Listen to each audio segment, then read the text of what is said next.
I would never ever pretend that I know how to be a single parent best.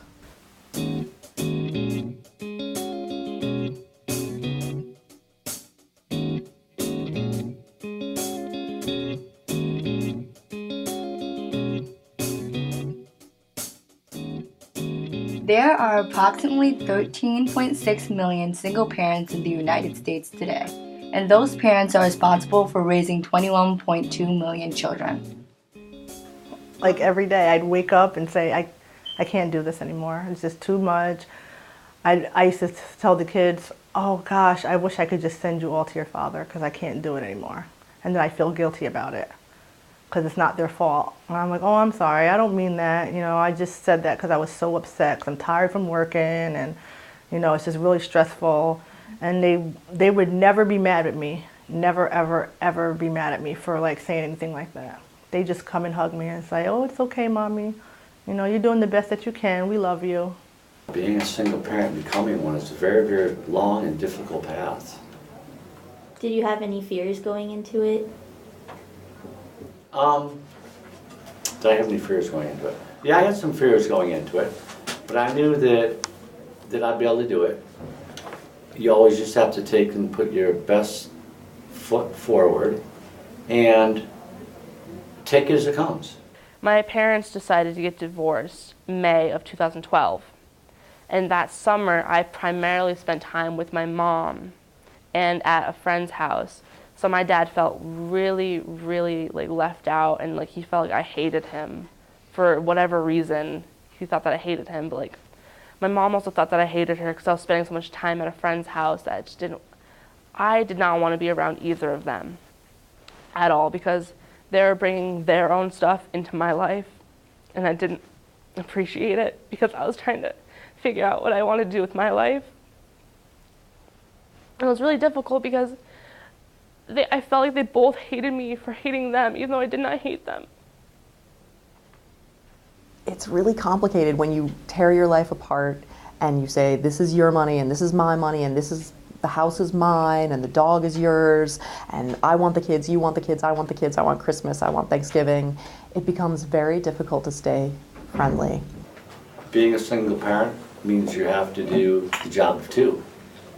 You have to be the mother and you have to be the father.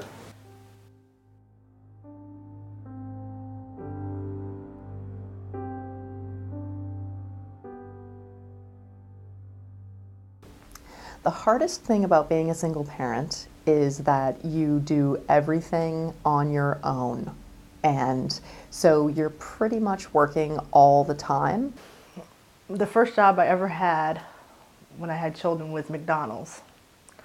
And then I used to be a home health care aide. So I was going to McDonald's with my scrub top on and I walked in there and my supervisor was like, are you okay? I said, yeah, why? He's like, you're not dressed for work. I'm like, yes.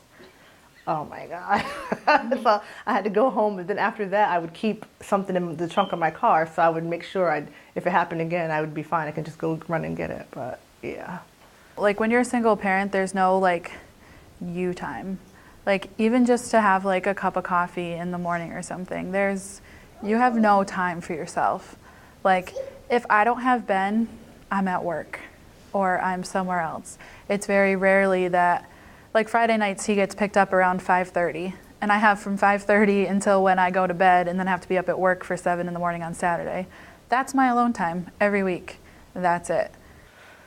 The kids used to say, I don't ever remember seeing you when we were little. We just seen you like every once in a while. It was like you were visiting.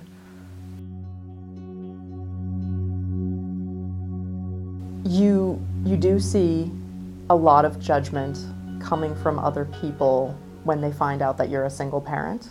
I live on my own with my kids, and so often people are like, oh, I need you to meet my brother. He's not married either. Or, aren't you dating somebody, honey?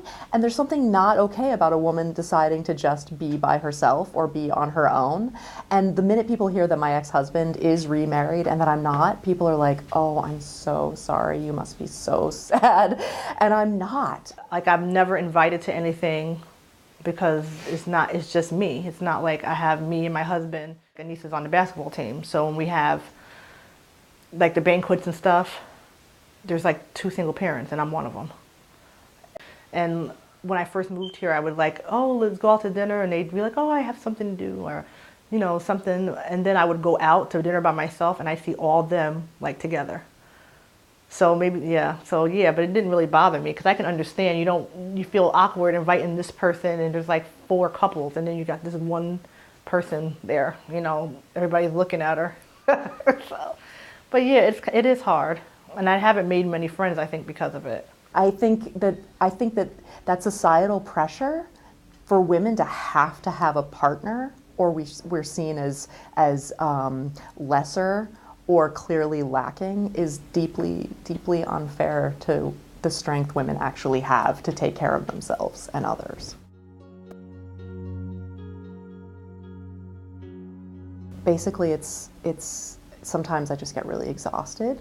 It's worth it. It's totally worth it, but I get really tired because there's very little downtime. It's like they don't see the struggle I go through, obviously, because they're just living like nothing's going on. So that makes me just keep going until it's like all over with, whenever that'll be. But it's worth it. I wouldn't change it at all. I wouldn't. I would change that I'm broke, but other than that, I wouldn't change nothing else. I do believe the relationships between both of my parents and myself have grown a lot stronger now because personally, me and my dad are on a really good level. Like, same page all the time. Like, I'll ask him a question and he'll be like, this is what you need to do, this is what needs to happen. I can talk to my dad and I can talk to my mom on a friend-based level. Seeing as how I don't have both parents taking care of me, I think part of me really has to have become more independent to learn how to do more things on my own than having a couple helping me with it.